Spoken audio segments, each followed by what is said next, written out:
चाहिए सपना पड़ गयो तो।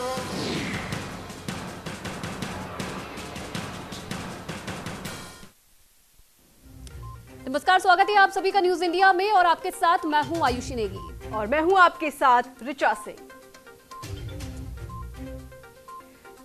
तो राजस्थान में गुर्जर आरक्षण का मुद्दा एक बार फिर सुलगने जा रहा है। दरअसल 5% आरक्षण को नवी अनुसूची में डालने को लेकर गुर्जर समाज ने एक बार फिर आंदोलन का बुगुल बजा दिया है। तो वहीं शनिवार को गुर्जर नेता कर्नल बैजला के जन्मदिन पर हिंडोन में भी गुर्जर आरक्षण संघर्ष समिति ने बैठक करके सरकार को 1 माह का अल्टीमेटम दिया। तो वहीं मांगे पूरी नहीं होने पर दिल्ली कूच करने की चेतावनी भी दी है।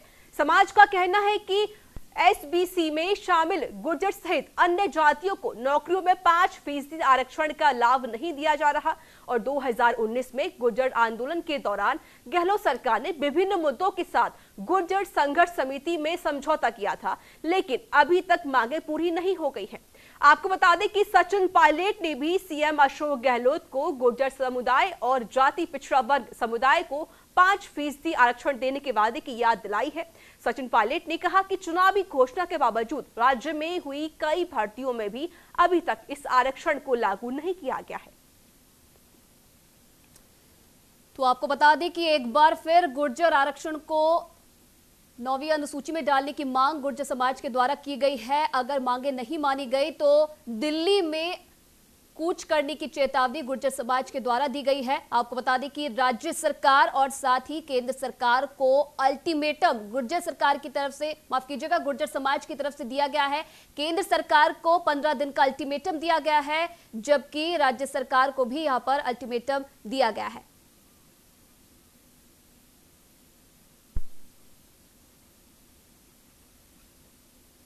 तो बता दें आपको कि जिस तरीके से लगातार जो गुर्जर समाज है कई सालों से अपनी मांगे पूरी कर रहा है।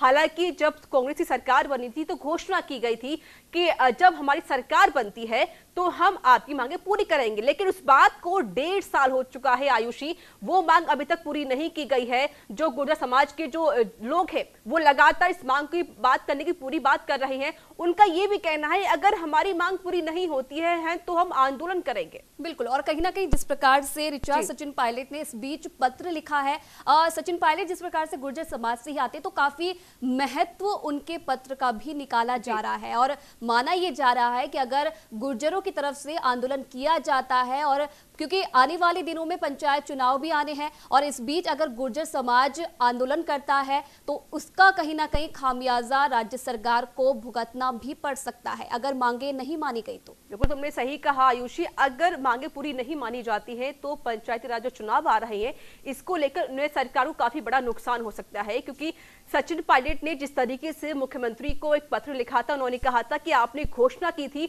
उस घोषणा पत्र को याद करिए। आपने कहा था कि जब सरकार बनती है तो आपकी जो मांगे हैं वो पूरी की जाएंगी, लेकिन जो गुर्जर समाज की जो मांगे हैं कई सालों से चली आ रही हैं, उन मांगों को पूरा नहीं किया जा रहा। आयुषी, तो चलिए इस विषय पर ज्यादा बातचीत के लिए संवाददाता लोकेश नागर फोन लाइन पर जुड़ रहे हैं। लोकेश, एक बार फिर से गुर्जर समाज ने मांग की है, एक बड़ी मांग उन्होंने की है और इस बार चेतावनी तक दे दी गई है केंद्र सरकार को और साथ ही राज्य सरकार को भी। जी बिल्कुल आयुषी, गुर्जर आरक्षण आंदोलन का जो इतिहास राजस्थान में रहा है वो कर्नल बैजला के नेतृत्व में गुर्जर आरक्षण की मांग को लेकर 2 दशकों से गुर्जर समाज लड़ाई लड़ रहा है। तमाम सरकारों के साथ गुर्जर समाज के समझौते भी हुए, गुर्जर आरक्षण समाज को देने के लिए आश्वासन भी सरकारों की ओर से दिए गए, समय समय पे कमेटी भी बनाई गई।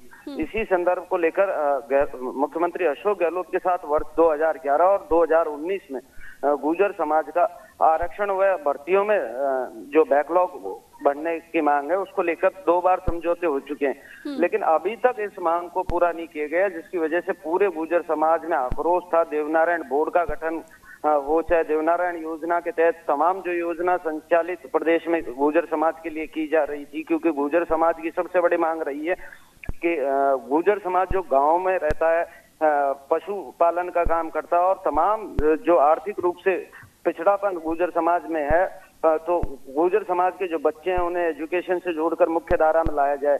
इसीलिए आरक्षण की मांग की जा रही थी। और लंबा आंदोलन का इतिहास राजस्थान में रहा है। 72 गुर्जर इसमें शहादत दे चुके हैं। पुलिस और गुर्जर समाज समय समय पर आमने सामने रहते गए। और एक बार फिर हिंडौन से ये सुगबुगाहट शुरू हुई है। कर्नल मेसला के जन्मदिन पर गुर्जर समाज ने केंद्र व राज्य सरकार को आंदोलन की चेतावनी दी है। गुर्जर आरक्षण का 5% का जो प्रावधान राजस्थान में रखा गया है, एमबीसी वर्ग बनाया गया था, एसबीसी वर्ग बनाया गया है, उसको संविधान की 9वीं अनुसूची में डालकर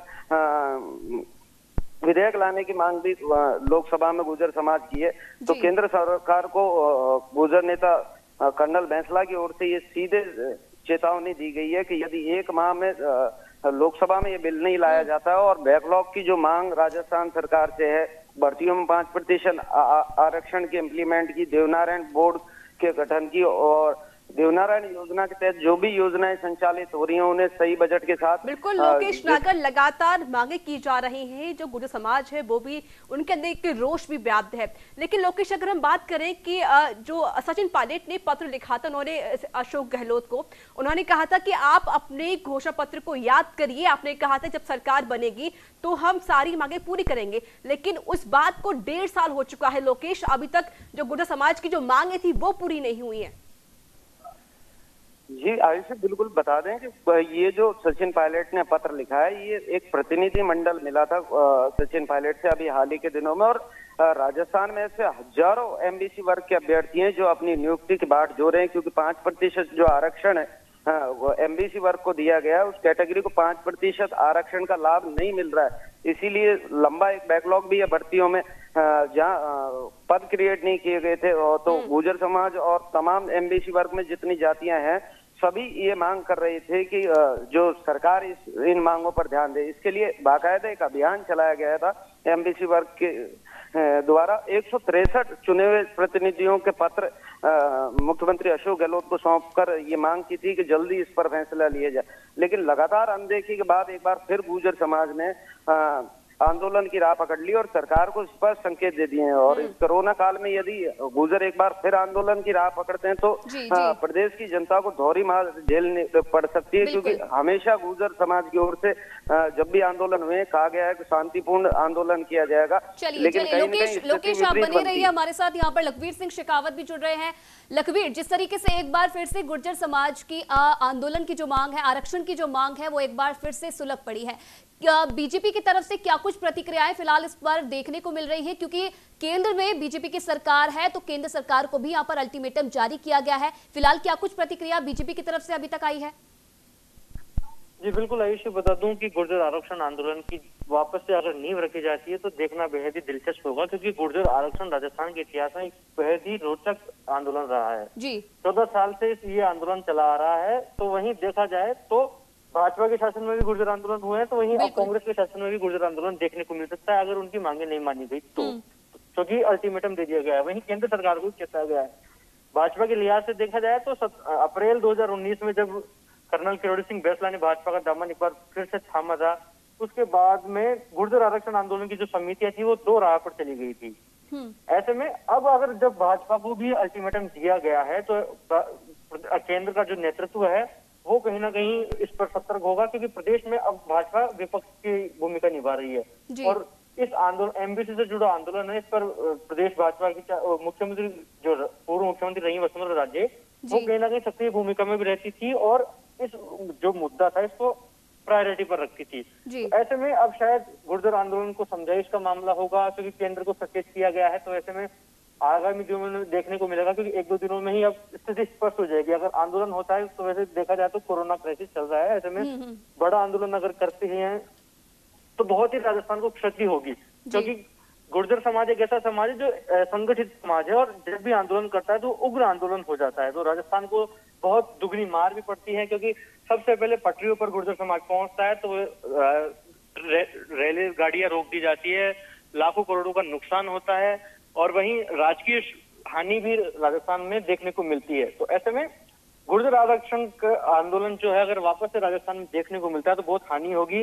और केंद्रीय नेतृत्व को जिस प्रकार से चेताया गया है, ऐसे में भाजपा प्रदेश नेतृत्व जो राजस्थान का है उसका रुख आगामी दिनों में देखने लायक होगा, क्योंकि प्रदेश सरकार अभी प्रदेश भाजपा विपक्ष में है। तो राजस्थान में तो उसको भुनाने की कोशिश करेगी, उसमें कोई दो राय नहीं है, लेकिन केंद्र नेतृत्व को जिस प्रकार से चेताया गया है उसमें भाजपा का क्या रुख होगा वो आगामी दिनों में देखने को मिलेगा। हालांकि अगर बात की जाए कि जिस टाइम पर अभी जो कांग्रेस ने गुर्जर आरक्षण की वापस से मांग उठी है, तो देखना दिलचस्प है, क्योंकि सचिन पायलट अभी कुछ दिनों पहले ही उनके पद छीने गए हैं।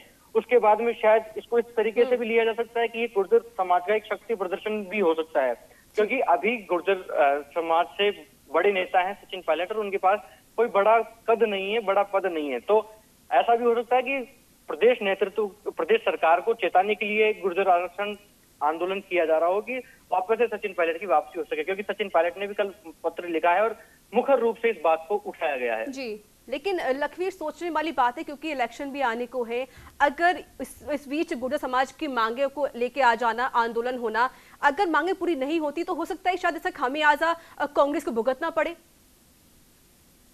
जी, इसमें तो कोई दो राय नहीं है, क्योंकि अगर इतना कोई बड़ा समाज कोई आंदोलन करता है जिसका जनाधार बहुत स्ट्रांग हो, तो चाहे पार्टी कोई सी भी हो, भाजपा हो या कांग्रेस हो, उसको बड़ा खामियाजा भुगतना पड़ता है। हमने 2018 के चुनाव में देखा कि राजपूत समाज जो कोर वोटर बैंक माना जाता था भारतीय जनता पार्टी का, वो नाराज चला तो उसका खामियाजा भाजपा को भुगतना पड़ा। 2013 के चुनाव में जो 163 सीटें थी वो कुछ पर ही समझ कर रह गई और भाजपा सत्ता से बाहर हो गई। तो गुर्जर समाज एक ऐसा समाज है जिसका पूर्वी राजस्थान में एक बड़ा प्रभुत्व है, बड़ा महत्व है। अगर इस मौके पर अगर गुर्जर समाज कांग्रेस को जिस प्रकार से पूर्वी राजस्थान में बढ़िया सीटें मिली थी 2018 के चुनाव में, अगर इस समय पर निकलता है तो इसमें कोई दो राय नहीं है कि 2023 के चुनाव में कांग्रेस को बहुत बड़ा खामियाजा भुगतना पड़ सकता है राजस्थान में। जी बिल्कुल, लोकेश नागर लगातार बने हुए हैं हमारे साथ। लोकेश, जिस प्रकार से लखबीर ने भी इस बात का जिक्र किया है कि कहीं ना कहीं अगर राजस्थान की सियासत में हम देखें तो एक गुर्जर समाज का बहुत बड़ा वोट बैंक आता है और हर तरह के चुनाव में अगर हम देखें तो एक बड़ा वोट बैंक साधा जाता है। और सचिन पायलट की अगर मैं बात करूं तो खुद गुर्जर समाज से वो आते हैं, पत्र उन्होंने लिखा है, क्या कुछ उनके पत्र के फिलहाल मायने निकाले जा सकते हैं? क्योंकि सचिन पायलट के पत्र लिखने के बाद ही गुर्जर समाज की तरफ से आंदोलन की चेतावनी दी जाती है। निश्चित रूप से राजनीतिक रूप से अगर इसको जोड़कर देखा जाए तो सचिन पायलट ने कभी भी गुर्जर आरक्षण आंदोलन में या गुर्जर समाज की जो भी राजनीति रही है उसमें कभी सक्रिय भूमिका नहीं निभाई। लेकिन एक डेलीगेशन था, युवाओं की मांग थी और राजस्थान सरकार जब बनी थी उससे पहले कांग्रेस ने घोषणा पत्र में गुर्जर समाज के साथ, एमबीसी वर्ग के साथ ये वादा किया था कि यदि हम सत्ता में आते हैं तो इन सभी मांगों को पूरा किया जाएगा। तो एक मुख्यमंत्री को पत्र लिखा गया है सचिन पायलट की ओर से और ये दर्शाया गया कि हमारे द्वारा चुनावी घोषणा पत्र में इसका वादा किया गया था और इस मांग को पूरा करना जरूरी है। और लेकिन लोकेश नागर, जिस तरीके से लगातार जो गुर्जर समाज है वो मांगे पूरी करने के लिए डटा हुआ है, उसने कहा है कि अगर मांगे पूरी नहीं होंगी तो हम आंदोलन करेंगे, दिल्ली में कूच करेंगे। अगर हम बात करें कि सचिन पायलट को लेकर, क्योंकि सचिन पायलट ने खुद पत्र लिखा है, उन्होंने खुद मांग की है कि अपनी घोषणा पत्र में जो भी अपनी घोषणा की थी उनको पूरा करिए। क्या आपके इस मामले को लेकर किसी नेता से बातचीत हो पाई है? निश्चित रूप से गुर्जर समाज के जो नेता हैं सभी लोग सक्रिय होकर, मुखर होकर, चाहे वो राजनीतिक दल कोई भी रहा हो, राजस्थान में जिस तरह का गुर्जर आंदोलन का इतिहास रहा है, पार्टी और राजनीति से ज्यादा सरोकार गुर्जर समाज के नेता नहीं रखते हैं। आंदोलन के समय सभी एक होते हैं। तो कहीं ना कहीं राजस्थान में जो मुख्य मांग गुर्जर समाज की, एमबीसी वर्ग की है, वो यही है कि राजस्थान में जो आरक्षण का लाभ राजस्थान के गुर्जर समाज के छात्रों को मिलना था वो मिलना चाहिए। तो कहीं ना कहीं इस 10-11 साल का जो समय रहा है, जिस समय गुर्जर आरक्षण आंदोलन की नींव रखी गई थी, तब से और अब तक के संघर्ष में गुर्जर समाज को यदि कुछ लाभ मिला है तो केवल 1% आरक्षण का। तो कहीं ना कहीं अब भी ये मांग है कि पूरे 5% का जो लाभ है समाज के बच्चों को मिले, समाज को मिले।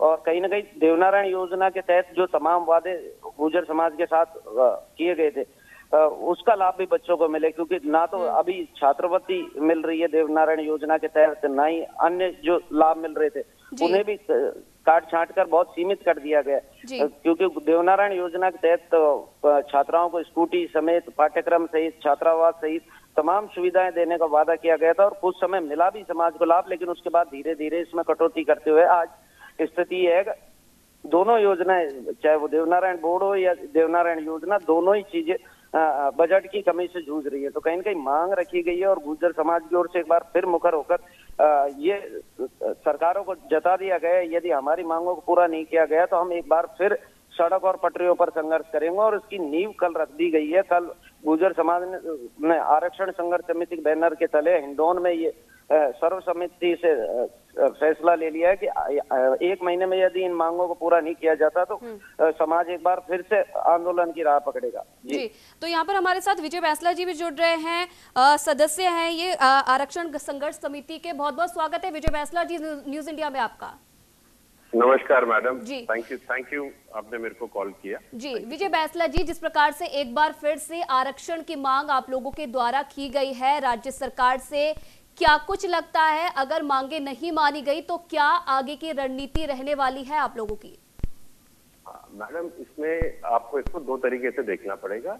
इसमें 2 रिक्वायरमेंट्स हैं, 2 मांगे हैं, एक तो स्टेट गवर्नमेंट से है और एक सेंट्रल गवर्नमेंट से है। जी, स्टेट गवर्नमेंट से ये मांग है कि आपने हमें 5% आरक्षण दे दिया, उसका बहुत बहुत धन्यवाद। जी, आपने 5% लागू किया आरजेएस में, उसके लिए भी गहलोत जी का बहुत बहुत धन्यवाद। लेकिन इतना कहने से नहीं, हमने एक समझौता किया था आपके मिनिस्टर्स के साथ मलारना डूंगर पटरी पर। वो केवल 5% रिजर्वेशन ही नहीं था उसमें बहुत सारी चीजें थी, प्रक्रियाधीन भर्तियां थी जी, प्रक्रियाधीन भर्तियां थी, उसके अंदर में बैकलॉग था, हमारी विधवाओं को मुआवजा था, केसेस का निरस्तीकरण था। जी, 5% के अलावा बाकी चीजों के ऊपर कुछ भी नहीं हुआ। तो एक तो ये प्रॉब्लम है जी, जो राज्य सरकार को तुरंत तीव्र तरीके से समाप्त करनी है। इसके लिए हमने गहलोत जी से भी मुलाकात करी थी, मैं, कर्नल साहब और शैलेंद्र, हम लोग गए थे करीब हफ्ते पहले। हमने उनको रिक्वेस्ट भी करी थी कि देखिए हमारी मीटिंग होने वाली है संघर्ष समिति की 12 तारीख को, उससे पहले आपसे हाथ जोड़ के निवेदन है कि इसको कर दें, नहीं तो अन्यथा हमारे पास कोई ऑप्शन नहीं रहेगा, क्योंकि 1.5 से 2.25 साल होने को आ रही है। तो ये तो बात हो गई स्टेट वाली। दूसरी बात है सेंटर की। सेंटर में स्टेट ने जब 13 तारीख को गैजेट नोटिफिकेशन कराया था, 13 फरवरी 2019 को, तो 22 फरवरी 2019 को चिट्ठी प्रेषित करी थी सेंट्रल गवर्नमेंट को उप सचिव भारत सरकार सामाजिक न्याय एवं अधिकारिता मंत्रालय शास्त्रीय भवन नई दिल्ली।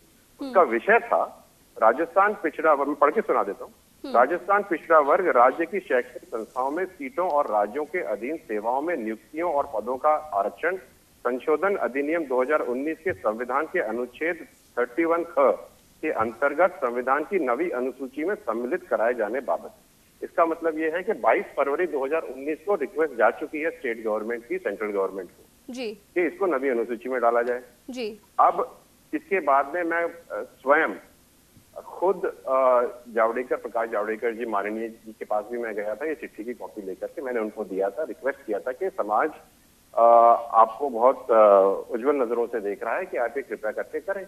और तो अभी तक उस चीज का क्रियान्वयन नहीं हुआ है।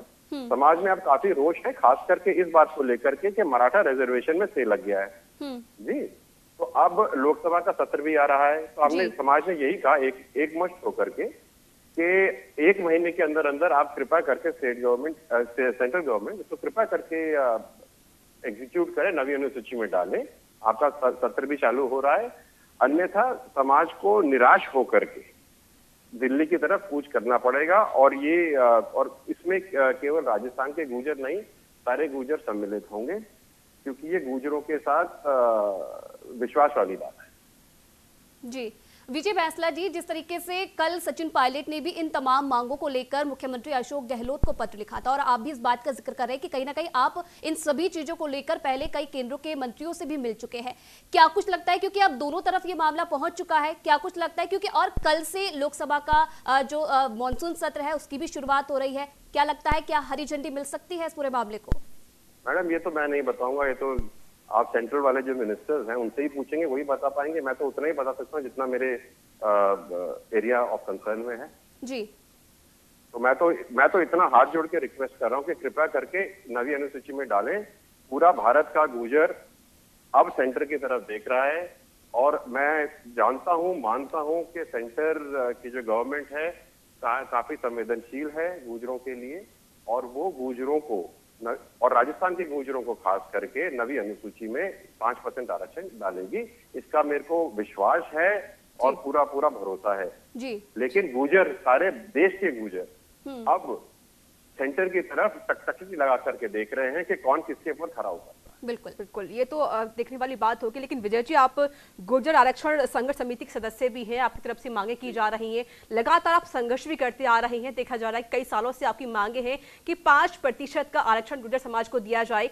इसको लेकर आपने कानून की चेतावनी दी है, अगर 1 महीने के अंदर ये मांगे पूरी नहीं होती है तो आप एक बड़ा आंदोलन करेंगे। इसके लिए आपने क्या कुछ तैयारियां की हैं? क्या जिस तरीके से कोविड का कहर जो लगातार बढ़ता जा रहा है पूरे भारत में, इसको लेकर आपने क्या सरकार की जो गाइडलाइंस उसका पालन करेंगे?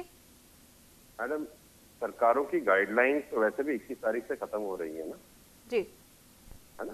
तो हमने तो उनके बाद की बात करी, 1 महीने बाद की बात करी है, और हम तो चाहते हैं कि सारे काम हो जाएं। लेकिन विजय जी, 1 महीने बाद कोई कोविड का जो कहर है वो खत्म तो नहीं हो जाएगा? आप सुनिए तो सही मैडम, प्लीज प्लीज। आप क्यों सोच रहे हैं कि हम आंदोलन को उतारू हो जाएंगे? आप तो ये सोचिएगा ना सरकार कर देगी। आप क्या आपने ये धारणा बना ली है कि सरकारें नहीं करेंगी? चलिए विजय बैंसला जी, आप बने रहिए हमारे साथ। यहाँ पर उपनेता प्रतिपक्ष राजेंद्र राठौड़ जी भी जुड़ रहे हैं। बहुत बहुत स्वागत है राजेंद्र जी आपका न्यूज इंडिया में। राजेंद्र जी, जिस प्रकार से एक बार फिर से गुर्जर समाज की तरफ से आरक्षण की मांग की गई है और साफ तौर पर चेतावनी भी दी गई है, अल्टीमेटम केंद्र सरकार को भी दिया गया है और राज्य सरकार को भी दिया गया है, लेकिन सवाल यह है कि बार बार आरक्षण की मांग उठाई जाती है गुर्जर समाज के द्वारा, क्यों आखिरकार इनके मामले को लटकाया जाता है? चाहे राज्य में अगर बीजेपी की सरकार हो तब भी यही हाल देखने को मिला था, अगर राज्य में कांग्रेस की सरकार है तब भी यही हाल देखने को मिल रहा है। देखिए, गुर्जर समाज को अति पिछड़ा मानने के लिए सबसे पहले चोपड़ा कमीशन बना तो वसुंधरा जी के कार्यकाल में, भारतीय जनता पार्टी के कालखंड के अंदर जब सरकार थी तब बना। उसके आधार पर पहली बार 2008 के अंदर जब बिल आया जिसके अंदर गुर्जर को अति पिछड़ा मानते हुए 5% आरक्षण दिया गया तो भारतीय जनता पार्टी, उसके बाद इसको वैधानिक चुनौती दी गई, बिल स्टक डाउन हुआ, दोबारा 2018 में बिल लेकर आए तो हम लेकर आए जी। अनुसूची में डालने के लिए हम लोगों ने विधानसभा में प्रस्ताव पारित करके, और उस समय तत्कालीन कांग्रेस सरकार जब मनमोहन सिंह सरकार से उनके पास भेजा। आज की तारीख में अगर गुर्जर आहत है तो इस कारण से है कि जो 5% आरक्षण इनको देने का वादा 2018 के घोषणा पत्र में, जिसको जन घोषणा पत्र कहते हैं, जो इनके शासन का आधार है, जिस आधार पर पूरे राजस्थान के गुर्जर ने अंगड़ाई लेकर सचिन पायलट जी की अगुवाई के अंदर कांग्रेस की हुकूमत बना दी। आज कांग्रेस सरकार, मौजूदा सरकार ने जो 5% अलग से पद सर्जित करके और एमपीसी को आरक्षण देने की बात कही थी, आज उससे सरकार मुकर रही है। आज देवनार योजना को ठंडे बस्ते में सरकार डाल रही है। सवाल सरकार, राजस्थान सरकार की मंशा का है, और भारतीय जनता पार्टी सदैव से इस बात के पक्ष रखती कि गुर्जरों को 5% आरक्षण वैधानिक तौर पर मिलना चाहिए, जो हमने अपने कार्यकाल में तमाम वैधानिक पेचीदगियों को दूर करते हुए हमने दिलवाया। और अब महरूम करने का काम अगर कोई कर रहा है तो गहलोत सरकार कर रहे हैं, जिसकी बुनियाद गुर्जर ने अपने मत से रखी। जी बिल्कुल राजेंद्र जी, सोचने वाली बात तो ये भी है कि जिस तरीके से जो गुर्जर समाज है वो अपने 5% आरक्षण की मांग कर रहा है। हालांकि जो वोट बैंक जब इलेक्शन आते हैं तो सरकार आती है, सारे नेता आते हैं और अब वोट मांगते हैं सिर्फ किसके नाम पर कि हम आपकी मांगे पूरी करेंगे, आपके जो मांगे होंगी उन सबको पूरा किया जाएगा। लेकिन जब सरकार बन जाती है तो सारे घोषणा पत्र, सारे दावे, वो सब क्यों ठंडे बस्ते में चले जाते हैं? क्यों सरकार को वो सब चीजें याद नहीं रहती? देखिए, सवाल इस बात का है कि जो घोषणा पत्र है और घोषणा पत्र के आधार पर जिस पर कोई समाज सबसे ज्यादा विश्वास करता है, समाज अपने नेतृत्व को देखता है, और इन्होंने समाज में नेतृत्व सचिन पायलट के रूप में देखा और उसी उम्मीद के साथ पूरे गुर्जर ने इनका साथ दिया। किंतु आज की तारीख में, और तो छोड़िया, देवनार योजना जिसकी बुनियाद वसुंधरा जी ने रखी, उस योजना को वित्त पोषित करने के लिए भी सरकार तैयार नहीं। मतलब आज अशोक गहलोत जी की और सचिन पायलट जी की अनबन ने पूरे समाज को हाशिए में डालने की कोशिश कर रहे हैं। मैं समझता हूँ मुख्यमंत्री के रूप में उनको एक ट्यूबुलर विजन से नहीं देखना चाहिए, और गुर्जर को आज की तारीख में चूंकि एग्जिस्ट कर रहा है 2018 का एक्ट, उसके अनुसार हम पद सर्जित करके और 5% जो भर्ती इन्होंने निकाली है, जी। जो बजट में घोषणा इन्होंने की है, जिनकी संख्या 1,70,000 भर्तियां हैं लघु पदों में, उनमें तो आरक्षण देने की बात करें, फिर आगे की बात करेंगे। और राजेंद्र जी, जो विजय जी आपसे जी। बात कर रहे हैं, जी। इन लोगों ने भी बहुत बड़ा साथ दिया था उस वक्त में अशोक गहलोत और सचिन पायलट जी का। तो गुर्जर संघर्ष समिति, मैं समझता हूं कि कर्नल बैंसला जैसा सामाजिक नेतृत्व आज हिंदुस्तान में गुर्जरों में दूसरा है नहीं, और कर्नल साहब जो फैसला करेंगे अच्छा फैसला करेंगे। और जिस प्रकार से अब कहीं ना कहीं केंद्र सरकार पर भी यह फैसला आकर अटक जाता है, केंद्र सरकार को भी यहाँ पर अल्टीमेटम दिया गया और आपकी बीजेपी सरकार केंद्र में है, क्या कुछ लगता है, क्या 1 महीने का जब यहाँ पर समय दिया गया है, क्या 1 महीने के अंदर जो भी ये मांगे हैं क्या मान ली जाएगी? देखिए, मूल रूप से इनकी मांगे राज्य सरकार से, केंद्र सरकार में तो ये 9वीं अनुसूची में डालने की बात कर रहे हैं। 9वीं अनुसूची का महत्व अब है नहीं, क्योंकि पहले 9वीं अनुसूची में डाले गए किसी विषय पर जुडिशियल रिव्यू नहीं हो सकता था। अब लगातार जो फैसले हुए हैं सुप्रीम कोर्ट के अलग अलग 2017 में, 2018 में, उसके अनुसार 9वीं अनुसूची में डाला गया विषय जुडिशियल रिव्यू में आ गया। इसलिए 9वीं अनुसूची में डालना नहीं डालना कोई विषय इतना गंभीर नहीं है, इतना इनको आज की तारीख में देने वाला जो एक्ट प्रावधान आज है उसके अनुसार इनको आरक्षण नहीं देना, ये सबसे दगाबाजी है जो कांग्रेस हुकूमत ने, राजस्थान की सरकार ने, अशोक गहलोत की सरकार ने की है और कर रही है। जी, राजेंद्र राठौर जी यहाँ पर हमारे साथ विजय बैंसला भी जी बने हुए हैं। विजय जी, जिस प्रकार से राजेंद्र राठौर जी ने तमाम बातों का जिक्र किया है, क्या सहमत है आप इनकी बातों से? राजेंद्र जी नमस्कार। जी मैडम, ऐसा है कि राजेंद्र जी जो अपनी तरफ से कह रहे हैं वो भी ठीक है, इसमें कोई दो राय नहीं है, लेकिन मैं इतना बताना चाहूंगा कि जो 5% आरक्षण आज लागू है 13 तारीख से, वो जितनी भी भर्तियां निकल रही है उनमें तो मिल रहा है, केवल बैकलॉग और प्रोसीडिंग भर्तियों में नहीं मिल रहा है। एक चीज तो वो एक मैटर है, लेकिन जो मैटर बड़ा दिख रहा है, जैसे राजेंद्र जी कह रहे हैं कि ये नवी अनुसूची की जरूरत नहीं है, और जो भी बात है चिट्ठी जा चुकी है, रिक्वेस्ट जा चुका है, ये नवी अनुसूची में डलना चाहिए जिससे कि इसको एक कवच मिले। जी। अगर ये स्टे हो जाता है तो हमको परेशानी आ जाएगी जी, और समाज नहीं चाहता कि कोई परेशानी आए। जी। इसमें मैं तो हाथ जोड़ के निवेदन राजेंद्र जी से भी करूंगा, राठौर जी से भी करूंगा कि इसको हमारे आरक्षण को सेंट्रल गवर्नमेंट कवच पहुंचाए, पहनाए, क्योंकि ये भी देखिए कि जब लोकसभा इलेक्शन हुए थे तो कर्नल साहब ने और पूरे समाज ने जी तोड़ मेहनत करी थी, और ओम बिरला जी जब हम लोग कोटा की मीटिंग में गए थे तो उन्होंने हाथ खड़े होकर के पूरे गुर्जर समाज के सामने हाथ खड़ा करके कहा था कि मैं 9वीं अनुसूची में आरक्षण को डलवाऊंगा। तो अब समय आ गया है उसको एग्जीक्यूट करने का। रिक्वेस्ट है, हाथ जोड़ के नम्र निवेदन है कि सेंट्रल गवर्नमेंट गुर्जर समाज के आरक्षण को कवच पहनाए, क्योंकि पूरा गुर्जर राजस्थान कहीं नहीं, पूरे भारत का गुर्जर अब इसको एक टकटकी की नजर से देख रहा है कि होगा क्या। बिल्कुल हमको जो करना था, हमको जो करना था हमने अपनी तरफ से पूरी मदद करी, जो करना चाहते जो हमसे कहा गया हमने करा। समाज अपने जी जान से लोकसभा चुनाव में न्यौछावर हुआ, खून की नदियां तो नहीं बहाई लेकिन खून को जरूर दिया। 18 घंटे कैंपेनिंग करी, आपके 25 में से 10 कैंपेनिंग अगर आप चुनाव के वो बूथ वाइज आप रिपोर्ट देख लीजिएगा तो 98 to 99% वोटिंग हुई।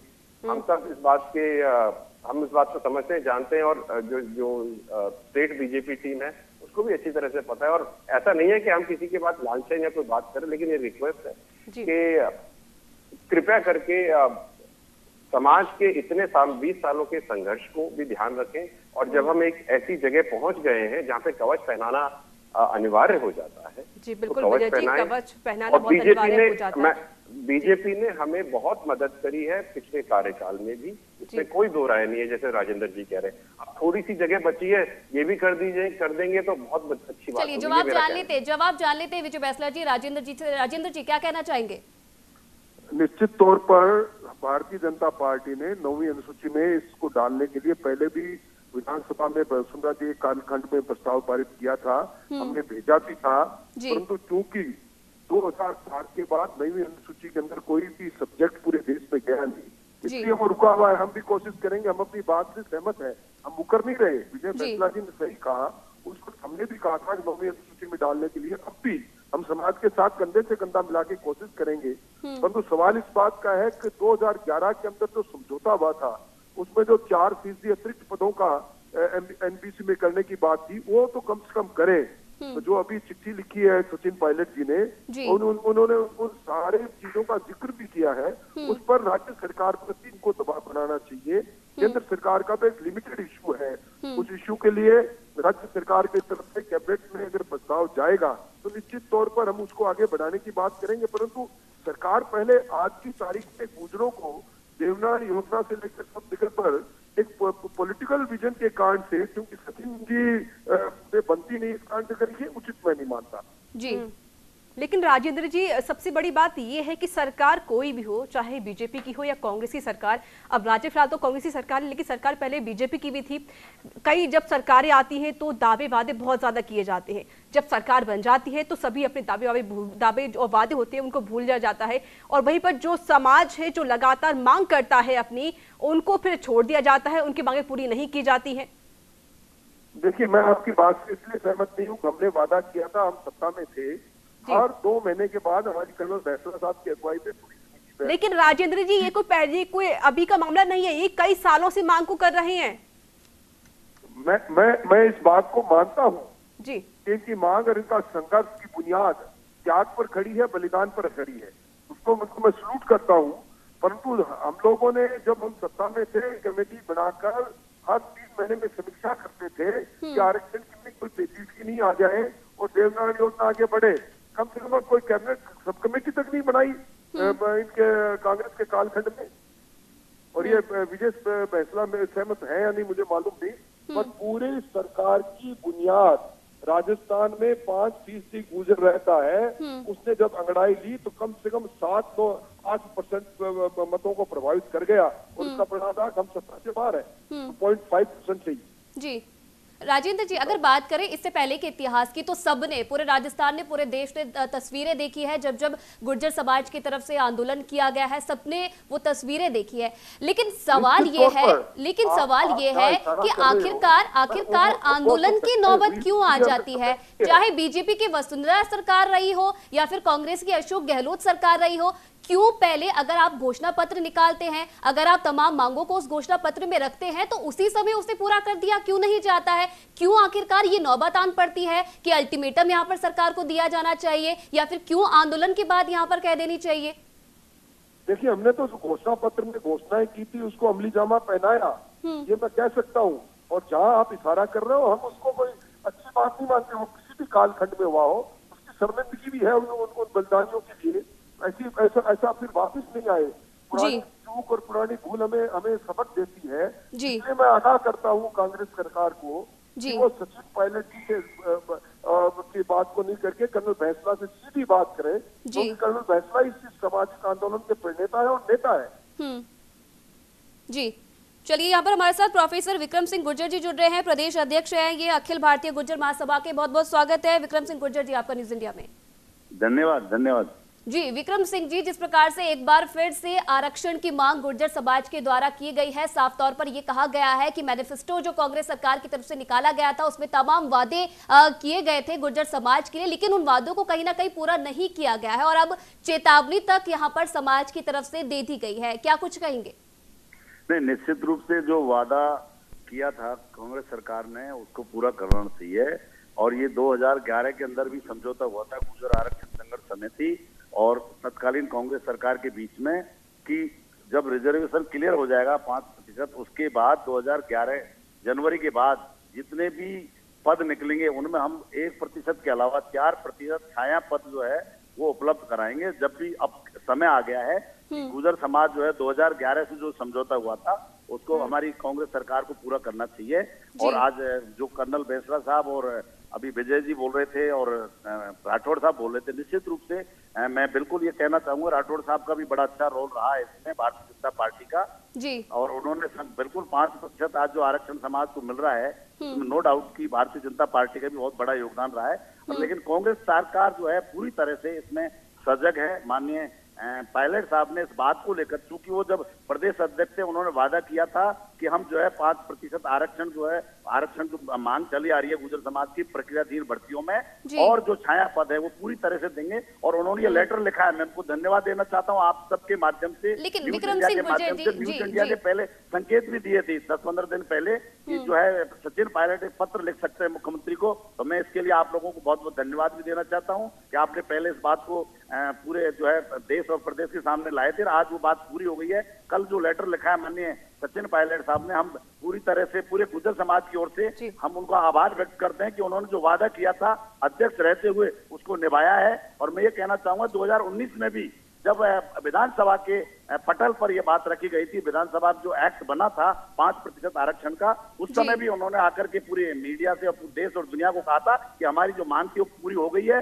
और हमें जरूरत पड़ेगी केंद्र सरकार से बात करने की तो निश्चित रूप से हम करेंगे। तो आज उन्होंने सचिन पायलट ने अपना वादा पूरा निभाया। लेकिन विक्रम सिंह गुर्जर जी, सवाल मेरा यही सवाल मेरा राजेंद्र सिंह जी से भी था कि अगर जिस प्रकार से, चलिए बहुत अच्छी बात है कि सचिन पायलट ने अशोक गहलोत जो कि माननीय मुख्यमंत्री है हमारे, उन्हें पत्र लिखा है, लेकिन जब अगर आप सरकार बनती है तब आप वादे करते हैं तो उसी वक्त उन वादों को पूरा नहीं किया जाता है। क्यों यहाँ पर ये नौबत आ पड़ी है कि पूर्व उप मुख्यमंत्री को याद दिलानी पड़ रही है माननीय मुख्यमंत्री जी को कि आप अपने वादों को पूरा कीजिए? क्यों आखिरकार आप लोगों को आंदोलन की चेतावनी यहाँ पर देनी पड़ रही है? किसकी विफलता यहाँ पर माने? क्या जो तमाम समस्याएं हैं लोगों की उनको नहीं सुना जा रहा है? देखिए, निश्चित रूप से गुर्जर आरक्षण संघर्ष समिति ने समय समय पर सरकार के साथ समझौता किया और सरकारों को कहा भी, और ये बात सही है कि आज सचिन पायलट साहब को बिल्कुल उन्होंने लिखा है, जो पत्र लिखा है वो बहुत एक भावनात्मक पत्र उन्होंने सरकार से कहा है कि जो वादा हमने किया था वो हमें पूरा करना चाहिए। क्योंकि वो उन्होंने कहा कि मैं जहां जहां जाता हूं पूरे राजस्थान के अंदर, नौजवान और जो एमबीसी वर्ग के लोग हैं वो हर जगह इस बात को रखते हैं कि जो वादा आपने किया था उसको निभाया जाना चाहिए। तो ये समय आ गया है। तो निश्चित रूप से सचिन पायलट साहब ने उस बात को निभाया है और उन्होंने कहा कि सरकार को यह अविलंब पूरा किया जाना चाहिए। उन्होंने लिखा है स्पष्ट रूप से कि 2011 फरवरी से जो छाया पद हैं 4%, 1% के साथ साथ उनको भी अब समय आ गया है कि उनको दिया जाना चाहिए। अगर ऐसा नहीं होता है तो बहुत पीड़ादायक बात होगी। लेकिन विक्रम जी, बड़ी बात ये भी है बोर्ड को जो डंप कर दिया गया है उसको पुनर्जीवित करके और जो योजनाएं हैं उन योजनाओं का उनको फायदा हमारे समाज को मिलना चाहिए। इस बात को पायलट साहब ने रखा। मैं आपकी बात के माध्यम से सचिन पायलट साहब का इस बात के लिए आभार व्यक्त करना चाहता हूँ। जी बिल्कुल विक्रम जी, आपकी बात बिल्कुल यहाँ पर सही साबित होती है और आपकी मांग करना बहुत लाजिमी है क्योंकि सचिन पायलट खुद एक गुर्जर समाज से बिलोंग करते हैं। उनके ही नेता चिट्ठी लिखकर अशोक सरकार को जगाने की कोशिश कर रहे हैं, जो नींद में सोए हुए हैं, जिन्होंने एक घोषणा पत्र जारी किया जिसमें कहा गया था कि सारी मांगे हैं वो पूरी की जाएंगी। अब कल चिट्ठी दे दी जाती है, लेकिन क्या उस चिट्ठी पर अभी तक कोई सहमति बन पाई है, कोई जवाब मिल पाया सरकार की तरफ से? नहीं, निश्चित रूप से जो पत्र लिखा जी मैं बोलूं मैडम? जी सर बोलिए।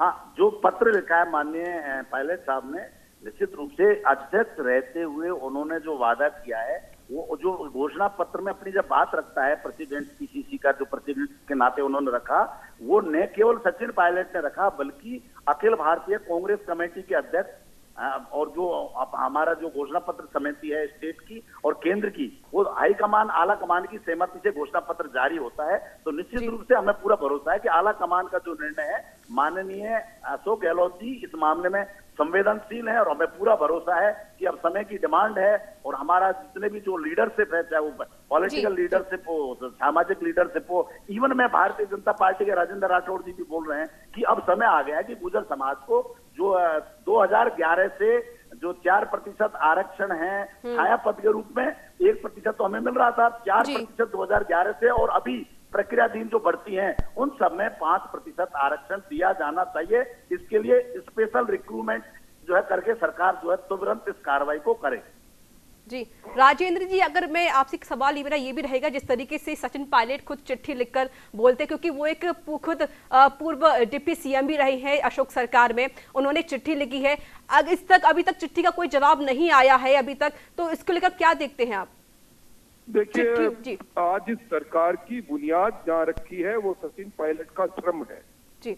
उनका जब हम लोग सत्ता में थे तब सचिन पायलट जी ने सड़क से लेकर सदन तक लड़ाई लड़ी और आज उनकी चिट्ठी पर अगर सरकार कोग्निजेंस नहीं लेती तो ये सरकार का दुर्भाग्य होगा, क्योंकि सही विक्रम जी ने कहा कि कांग्रेस का मैनिफेस्टो जो जारी हुआ था, जो जारी करने में राहुल गांधी जी ने उसको दिल्ली से जारी किया था, मुझे उस समय की तस्वीरें याद आ रही है। सचिन पायलट जी जिसमें खड़े थे, अशोक गहलोत जिसमें खड़े थे, तो उसको लागू करना अब कर्तव्य है। और मैं समझता हूँ जिस प्रकार का दबाव विक्रम जी जैसे लोग कांग्रेस में रहते हुए बनाए हैं, निश्चित तौर पर मुख्यमंत्री को दबाव भी देना पड़ेगा और छाया पद सर्जित करके 2011 के फैसले के अनुसार नौजवानों को जो अति पिछड़े हैं समाज सहित 5 जातियों को, उनको बैकलॉग उनका वो भी पूरा करना पड़ेगा। ये समय की मांग है। और जहाँ तक भारतीय जनता पार्टी का सवाल है, हम पहले भी सिद्धांतिक तौर पर इस आरक्षण के पक्षधर थे, आज भी है, और जहाँ भी आवश्यकता पड़ेगी इनकी संघर्ष समिति जब कभी भी कहेगी, हम उसके अनुसार हमारा जो भी सकारात्मक सहयोग होगा निश्चित तौर पर देंगे। जी, लगातार विजय बैंसला जी भी हमारे साथ यहाँ पर बने हुए। विजय बैंसला जी क्या कहेंगे? मैडम, मैंने डोई साहब की पूरी बात सुनी, राजेंद्र राठौर जी की बात सुनी, बहुत अच्छी बात कर रहे हैं सब। सबसे इम्पोर्टेंट बात, जब आप ये नई जो कल जो चिट्ठी आई है इसकी बात कर रहे हैं, तो मैं तो इसमें एक चीज कहूंगा कि हम तो 1.5 साल से आवाज लगा रहे हैं पूरा समाज। तो एक कहावत इसमें बहुत लॉजिकल बैठते कि बहुत देर कर दी सनम आते आते, तो ये बात तो रहेगी। और बहुत देर कर दी सनम आते आते, बहुत पानी बह गया देखते देखते, एक तो ये बात रहेगी। दूसरी बात ये रहेगी कि भाई जब आपकी सरकार है, और मैं तो ये नहीं कह रहा कि अमुक व्यक्ति कांग्रेस में है नहीं, तो सब कांग्रेस वाले ही, तो एक दूसरे के ऊपर चिट्ठी खेलने से तो कुछ होगा नहीं, काम करके दो ना भाई। बिल्कुल सर, वही सवाल हमारा भी था। Madam ji sir, please let me complete. एक भाई, जब आप सरकार में हो, और मैं तो जब हम मलारना डूंगर में बैठे थे तब भी मैंने एक बात कही थी, और मैं आज भी उस बात पर तटस्थ हूँ कि या तो भाई कर दो, नहीं तो फिर समाज के साथ आके खड़े हो जाओ। ठीक है, आप दो चीजें एक साथ नहीं कर सकते। एक दूसरी चीज ये है कि अगर आपने ये डिटेल डाली है मैनिफेस्टो में, तो उस मैनिफेस्टो की चीज को क्रियान्वयन करने का काम हर एक कांग्रेस के कार्यकर्ता का है, चाहे वो टॉप का हो चाहे बॉटम का हो, because the document is a secret document and it is a legal document. जी, तो वो काम उनका बनता है। जी। अब तीसरी बात ये है कि मिल रहा है नहीं मिल रहा, हाँ 5% मिल रहा है। बैकलॉग की बात उन्होंने करी है, बैकलॉग उनको देना चाहिए। हम तो पिछले 1.5 साल से कह रहे हैं बैकलॉग, और काफी लोग टीवी में भी इंटरव्यूज में भी कह चुके हैं इन्हीं की पार्टी से कि बैकलॉग हम देंगे, तो हम तो इंतजार कर रहे हैं। जी, ये मेरा कहना है। चिट्ठी के मामले में मेरा केवल ये कहना है जी कि भैया कर तो दो। चिट्ठियों से क्या होता है, चिट्ठी तो 150 दे चुके सारे के सारे विधायक, एक और चिट्ठी जुड़ जाएगी उसमें, लेकिन हो क्या रहा है, कितने विधायकों ने चिट्ठी दे दी, एक और चिट्ठी आ गई एक और विधायक से, क्या फर्क पड़ा उससे? जी, फर्क तो तब पड़ता है ना जब आप कांग्रेस पार्टी में रह करके सारी की सारी कांग्रेस पार्टी मिल करके बैकलॉग दे दे, प्रक्रियाधीन भर्तियां दे दे, 3 विधवाओं का मुआवजा दे दे। भाई मुआवजा देने में इतनी देर क्यों हो रही है? क्या हमको ये प्रूव करना पड़ेगा 72 और लोग शहीद होने की जरूरत है, 3 शहीदों का मुआवजा देने के लिए? अगर ये है तो हम तैयार हैं, दीजिए, कल कर देते। बिल्कुल विजय जी, हमारे साथ लगातार जुड़े हुए राजेंद्र राठौर। राजेंद्र जी, ये बात उन्होंने सही कही है विजय जी ने कि सिर्फ चिट्ठी खेलने से कुछ नहीं होगा, काम करना भी जरूरी होगा, क्योंकि अगर चिट्ठियां आती रहेंगी तो जाहिर है चिट्ठी का तो पड़ाव बनता ही जाएगा। और इससे पहले भी हमने देखा था कि मुआवजे की मांग को लेकर गुर्जर समाज के बीच में और राज्य सरकार के बीच में समझौता भी हुआ था, तो उस समझौते का क्या?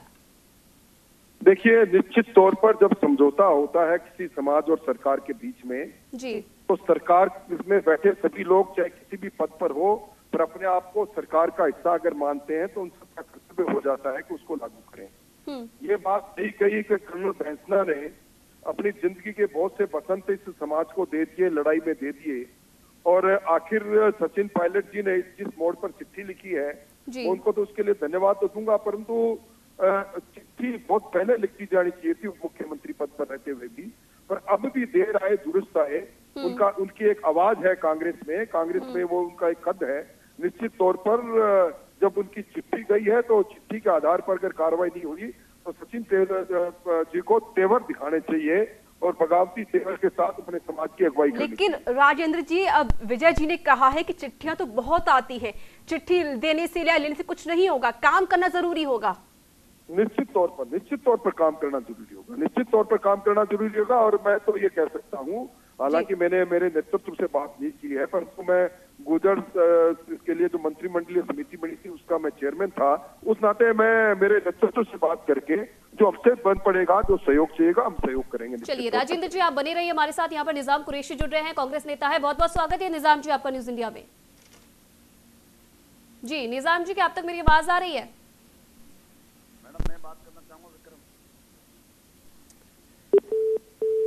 तो लगता है तकनीकी खामी की वजह से निजाम जी से संपर्क नहीं हो पा रहा है। एक बार फिर से उनसे जुड़ने की कोशिश करेंगे। विक्रम सिंह जी लगातार हमारे साथ बने हुए हैं। विक्रम सिंह जी, जिस प्रकार से चलिए कहीं ना कहीं आश्वस्त यहाँ पर राजेंद्र सिंह जी के द्वारा किया गया है कि जो बीजेपी सरकार है, अगर राज्य के एक मजबूत विपक्ष के रूप में सरकार है, वो भी आगे जाकर इस पूरे मुद्दे को लेके जाएगी, आप लोगों के साथ वो खड़ी है। क्या कुछ लगता है, अगर चलिए अल्टीमेटम तो आपकी तरफ से दे दिया गया है, अगर ये माना जाए कि आगे जाकर इस पूरे मामले पर ध्यान नहीं दिया जाता है, मांगे नहीं मानी जाती है, तो आगे की क्या कुछ फिलहाल रणनीति रहने वाली है? निश्चित रूप से राठौड़ साहब का तो मैं आभार व्यक्त करना चाहूंगा गुर्जर समाज के व्याप पर, और उनका हमेशा सकारात्मक रुख रहा है, उसके लिए भी मैं आज आपके माध्यम से उनका आभार व्यक्त करना चाहता हूँ। मैं ये निवेदन जरूर करना चाहता हूँ, अभी विजय भाई जो कह रहे थे कि पायलट साहब ने देर कर दी, ऐसा नहीं है। 19 में जब जरूरत पड़ी थी गुर्जर समाज को विधानसभा के अंदर, तो सचिन पायलट सबसे फ्रंट पे आकर के गुर्जर समाज के आरक्षण का जो एक्ट बना था उसको लीड कर रहे थे। आप उस दिन की सारी आप प्रेस न्यूज देख लें, प्रेस में जो उन्होंने स्टेटमेंट दिया है, उन्होंने यहाँ तक भी कहा था अगर मुझे जरूरत पड़ी मोदी जी से और अमित शाह जी से बात करने की तो मैं करूंगा। उन्होंने अपने व्याप पर कहीं कोई कमी नहीं छोड़ी। जब जब समाज को जरूरत पड़ी है, चाहे पाटोली का आंदोलन हो, चाहे पीलूपुरा का आंदोलन हो, चाहे अन्य कोई जरूरत पड़ी हो, चाहे जेल जाने की बात हो 2 अक्टूबर को, हमेशा सचिन पायलट जो है गुर्जर समाज की जो जायज डिमांड थी उसके साथ हमेशा खड़े रहे हैं। और आज हम उनका बिल्कुल आभार व्यक्त करेंगे कि उन्होंने पार्टी के अंदर रह करके ये हिम्मत दिखाई है। आला कमान को भी इस बात का पता है कि सचिन पायलट ने अगर लेटर लिखा है, इट मीन्स प्रदेश अध्यक्ष की हैसियत से, डिप्टी सीएम की हैसियत से, और उन्होंने जो वादा किया है कांग्रेस सरकार ने, आला कमान को भी एक तरह से उन्होंने एक इशारा कर दिया है कि अब गुर्जर समाज का जो आरक्षण है, हमारी जो मांग है गुर्जर समाज की, वो 2011 से जो हमने वादा किया था, हम लोगों ने जो उनसे कहा था कि हम जो है 4% छाया पद आपको देंगे, वो अब समय आ गया है तो दिया जाना चाहिए। क्योंकि उन्होंने इस बात का स्पष्ट उल्लेख किया है पत्र के अंदर कि मुझे बहुत पीड़ा होती है कि पूरे राजस्थान में जहां भी जाता हूं, एमबीसी वर्ग के लोग बहुत परेशान हैं, नौजवान पीढ़ी के लोग बहुत परेशान हैं। तो मैं इसको उनका जो उन्होंने जो ये जो लेटर लिखा है माननीय मुख्यमंत्री महोदय को, और एक तरह से आला कमान को उन्होंने ये डिमांड की है कि अब समय आ गया है कि एमबीसी वर्ग की हमारी सरकार है, तो हमको उनका 4% 2011 से रिजर्वेशन जो छाया पद है वो, और प्रक्रियाधीन भर्तियों में 5% आरक्षण स्पेशल जो है प्रोविजन करके और एसबीसी एमबीसी के लोगों को दिए जाना चाहिए। और गुर्जर समाज की बिल्कुल जो डिमांड है, भाई विजय आपकी कह रहे थे, आरक्षण संघर्ष समिति का ये काम है। आरक्षण संघर्ष समिति से हमने हमेशा ये काम किया है कि आरक्षण में जो डिमांड थी हमारी चली आ रही थी गुर्जर आंदोलन की, उसको लेकर के आरक्षण संघर्ष समिति को समाज में सर्वमान्य रूप से माना हुआ था। ये सचिन पायलट साहब तो पॉलिटिकल लीडर हैं, वो अपनी बात रख रहे हैं, लेकिन उसके बावजूद भी उन्होंने इस बात को आगे आकर के हमेशा जब भी जरूरत पड़ी समाज को, उन्होंने अपनी बात को रखा है। और चूंकि आरक्षण जो है गुर्जर समाज का, वो हमारा सामाजिक नेतृत्व है, कर्नल मेसला साहब और तमाम जो नेता हैं वो लीड कर रहे हैं, उसके सब लोग साथ हैं। चलिए एक बार फिर से हमारे साथ यहाँ पर कांग्रेस नेता निजाम कुरैशी जी जुड़ रहे हैं। बहुत बहुत स्वागत है निजाम जी न्यूज इंडिया में आपका। जी जी जी निजाम जी, एक बार फिर से आरक्षण की मांग गुर्जर समाज के द्वारा उठाई गई है। उन तमाम वादों को वापस से याद दिलाया गया है जो कि कांग्रेस ने चुनाव में आने से पहले, चुनाव जीतने से पहले अपने मैनिफेस्टो में इन सब चीजों को शामिल किया था। लेकिन सवाल ये उठ रहा है यहाँ पर कि अगर आप मैनिफेस्टो में उन चीजों को लाते हैं, उन चीजों को लेकर अगर आप सत्ता में आते हैं, तो आखिरकार ये नौबत क्यों आन पड़ती है कि लोगों को आंदोलन की राह अपनानी पड़ रही है और अल्टीमेटम यहाँ पर दिया जा रहा है सरकार को? क्या कहेंगे आप? देखिए, इसमें मैं आपको 2 बातें कहूँ। पहली बात तो यह है कि सरकार ने कोई कमिटमेंट किया है तो वो पूरा करेगी जरूर। हमारी सरकार की ये खूबी है कि जब जब भी वो वादा करती है जनता से, और हमारे मैनिफेस्टो में ये है, तो हम जरूर पूरा करेंगे। लेकिन निजाम जी कब पूरा करेंगे? इस बात को 1.5 साल हो चुका है। और अभी आपको मैम पता है कि 1.5 साल से तो ये कोरोना ने ही खा लिया साल भर। तो हेलो, हाँ जी जी जी मैडम मैं बोल रहा हूँ, मैं इनको रोकूंगा एक बार। निजाम जी, आप बिल्कुल तटस्थ कांग्रेस की तरफ से ये कह रहे हैं कि मैनिफेस्टो में जो बैकलॉग दिया है, लिखा है आपने, वो गुर्जर समाज को आप लोग देंगे, ये ऑन रिकॉर्ड आप कह रहे हैं? नहीं, अगर है तो मैं आपसे बिल्कुल स्पष्ट पूछ रहा हूँ भाई साहब, आप वही तो हैं, आप अगर निजाम जी क्या जवाब देना चाहेंगे? मैं बहुत स्ट्रेट एक क्वेश्चन पूछ रहा हूँ आपसे कि जो आपने मैनिफेस्टो में बैकलॉग देने की बात कही है, आप उस पर तटस्थ हैं, आप देंगे, और देंगे तो कब तक देंगे? हम 1.5 साल से देख रहे हैं। मेरे को 1.5 इस साल प्रश्न से का आप जवाब चाहिए देख रहे हैं, था। अभी 1 साल तो ये कोरोना के चक्कर में आप देखिए वो जरूरी है या ये जरूरी? भाई साहब एक मिनट, कोरोना में लोगों को नौकरियां भी मिल रही हैं, कोरोना में काम भी हो रहे नहीं, हैं, अब और शुरू हो रहा कोरोना है, में अब शुरू एक हुआ है। सुनिए मेरी बात, प्लीज मेरी बात सुनिए, इसको कोरोना से मत जोड़िए। कोरोना से पहले 1 साल हो चुका था, आपने तब भी नहीं दिया था। अगर आप बैकलॉग हमें 3.5, 4, 5 साल बाद देंगे और तब कहेंगे कि नहीं हम नहीं दे रहे, तो हमारे तो युवा सारे ओवर एज हो जाएंगे, वो कहाँ जाएंगे? कौन सी दीवार में दम मारेंगे, बताएं आप। निजाम कुरैशी जी, आप कोविड का बहाना लगाकर इस चीज से पीछे बहाना नहीं नहीं छुड़ा चलेगा। सकते हैं, क्योंकि अगर आप कोविड चल रहा है तो जाहिर है चुनावी इलेक्शन भी हो रहे हैं, वो क्यों हो रहे हैं? अगर जब इलेक्शन हो बंद कर सकते दीजिए, हैं, अगर आप बंद कर वोट दीजिए मांग सकते इलेक्शन हैं तो आप सारे के मांगे सारे। पूरी क्यों नहीं कर सकते? चलिए जवाब जान ले। निजाम जी क्या कहना चाहेंगे? लेकिन पहले आपका जवाब दो, रैंडम ये इनका जवाब जी जी जो ठीक लगे आप दे दीजिए, कोई दिक्कत निजाम जी क्या कहना चाहेंगे? शुरू निजाम जी की आवाज नहीं आ पा रही। निजाम जी क्या कहना चाह रहे हैं आप? इसमें यह है कि अब हमारी सरकार जी अभी फ्री हुई है कोरोना। एक सीधा सरल सवाल विजय बैंसला जी ने आपसे पूछा है कि अगर 1 साल का 1.5 साल का समय आपकी सरकार को आते हुए हो गया है, तो आखिरकार कोविड का बहाना बनाकर क्यों इन सब चीजों को टाला जा रहा है? आप ये तो आप निजाम जी, आपको आवाज मिल रही है? जी चलिए, लगता है निजाम जी को आवाज सही से नहीं पहुंच पा रही। एक बार फिर से वापस से उनसे संपर्क करने की कोशिश करेंगे। विजय बैंसला जी, जिस प्रकार से सुनी आपने नेताओं की बात, क्या कुछ उनका कहना है कि कोविड का समय यहाँ पर गिना के इन सब चीजों को टाला जा रहा है? कितने सहमत है आप इस बात से? मैं बिल्कुल सहमत नहीं हूँ मैडम। जी इलेक्शन बंद कर दीजिएगा, जितनी भी मीटिंग है सारी बंद कर दीजिएगा, शादियां बंद कर दीजिएगा, सब बंद कर दीजिएगा, एक भी आदमी रोड पे नहीं आएगा, तो मैं समझ सकता हूँ कि इनकी बात जायज है। अगर आप इलेक्शन पंचायती राज के कर सकते हैं तो आप कार्य भी कर सकते हैं, या तो आपकी इच्छा नहीं है। और इन्होंने जो कहा, मैं वो चीज कभी नहीं भूल सकता, और आपको भी चाहूंगा कि आपसे हाथ जोड़ के विनती है कि ये जो रिकॉर्डिंग है इसको आप रिकॉर्ड पे रखें। मैं ये रिकॉर्डिंग आपसे 2 साल बाद, 2.5 साल बाद वापस से चलवाऊंगा। जी जो इन्होंने कहा है कि इनकी पार्टी तटस्थ है और बैकलॉग देगी अगर इन्होंने मैनिफेस्टो में लिखा है, और अगर ये नहीं देंगे तो फिर हम लीगल एक्शन भी कर सकते हैं आपकी रिकॉर्डिंग लेकर। विक्रम सिंह क्योंकि ये मजाक हो रही है। जी जी मतलब आप मैनिफेस्टो में कुछ लिख दो, वोट ले लो, और उसके बाद बोलो हम तो गलती हो गई भाई, हम तो कर नहीं सकते, कैसे करते हैं? ऐसी एक ही लाइन आपको मैं बताऊं, एक लाइन में लिखा हुआ है SC, ST, OBC, MBC का बैकलॉग दिया जाएगा। SC, SC का तो बैकलॉग दे दिया, MBC का कब दोगे? चलिए, यहाँ पर हमारे भाई साथ सारे एक साथ ही होना चाहिए ना। प्रोफेसर विक्रम सिंह जी भी काफी लंबे समय से बने हुए। प्रोफेसर विक्रम सिंह जी, आपने भी निजाम जी की बात सुनी होगी, आपकी क्या कुछ प्रतिक्रिया? देखो, निजाम जी की जो बात है, मैं तो अटपटी सी बात वो कर रहे थे, उसका कोई मायना नहीं है। जब जी और नीट के एग्जाम्स हैं, उनको लेकर के जब 10, 12, 15, 20 लाख लोग एग्जाम्स दे पा रहे हैं, तो कहाँ, एक तो बहुत छोटा मुद्दा है। राजस्थान के अंदर ही MBC का 5% का आरक्षण है। सरकार की मंशा स्पष्ट है, हमें पूरा भरोसा है माननीय मुख्यमंत्री महोदय पर भी कि सचिन पायलट साहब के कहने के बाद कोई ऐसा बचता नहीं है कि वो इस पर विचार नहीं, वो बहुत गंभीरता से इस पर विचार करेंगे, और आने वाले 2, 5, 10 दिन में, महीने 2 महीने में आरक्षण संघर्ष समिति को बुला करके, विक्रम सिंह जी, जिस प्रकार से कोविड का हवाला निजाम जी की तरफ से दिया गया है, एक एक बात पर ये बात स्पष्ट हो जाएगी, और वो जो स्पेशल प्रोविजन है भर्ती का, वो करके, और वो लोग जो है आने वाले समय के अंदर 2011 के बाद। चलिए, जिस प्रकार से, एक आखिरी सवाल मेरा विक्रम सिंह जी, जिस प्रकार से कोविड का हवाला देकर निजाम जी यहाँ पर बात को टालते हुए नजर आए, क्या कुछ लगता है, क्योंकि इससे पहले भी मैंने आपसे ये सवाल किया था कि अगर आपकी बात नहीं मानी जाती है तो आगे की क्या कुछ रणनीति रहेगी? क्या इस दौरान अगर आंदोलन की चेतावनी दी है आपने, अगर आंदोलन करने का अगर यहाँ पर नौबत आ जाती है तो क्या कोरोना के प्रोटोकॉल को देखा जाएगा? क्योंकि इससे पहले की सरकारों में हमने देखा है, चाहे पक्ष हो विपक्ष हो, किसी भी चीज को लेकर अगर प्रदर्शन किया गया है तो कोरोना की धज्जियां यहाँ पर उड़ाई गई हैं, जिसके कारण आप आज प्रदेश के हालात देख सकते हैं।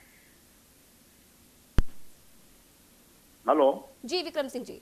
मैडम, ये बिल्कुल देखिए, जहां तक हमारा आरक्षण संघर्ष समिति ने जो कहा है हम लोग उस पर सहमत हैं।